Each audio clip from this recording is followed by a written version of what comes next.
ስትገፋ ከጎን የሚቆምልህ እግዚአብሔር ነው። ስትናቂ ካንቺ ጋር የሚሆን እግዚአብሔር ነው።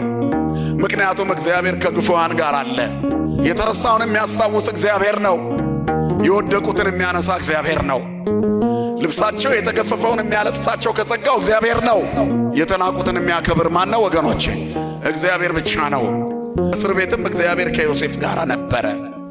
ያስቀመጠውን የማይረሳ ጌታ ካንቺ ጋር ነው። በኑሮ አዘቅት ውስጥ ወድቀሽ ይሆናል። በጭንቀት ታፈነሽ ይሆናል። ዙሪያው ገደል ሆኖብሽ ይሆናል። ሁሉም ቤት ግን ጩኸት አለ። ሁሉም ቤት ግን ጭንቀት አለ። ሁሉም ሰው ጥያቄ አለው። እግዚአብሔር በዚህ ፈተና ውስጥ ግን አሻግሮ የምትተርኪበት ቀን ይሰጥሻል። ስሙ የተመሰገነ ይሁን። ብዙ ጥያቄዎች አሉ። ጓዳ በብዙ ጥያቄ የተሞላ ነው። መኝታ ሰላም አጥቶ ሊሆን ይችላል።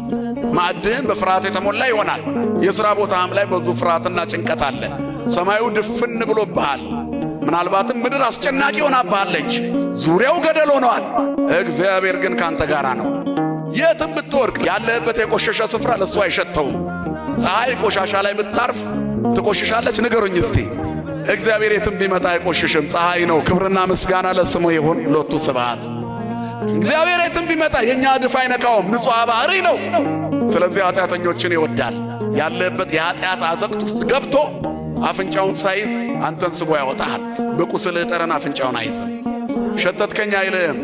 የፍቅር አባት ነው ያለን። የርኅራኄ አባት ነው ያለን።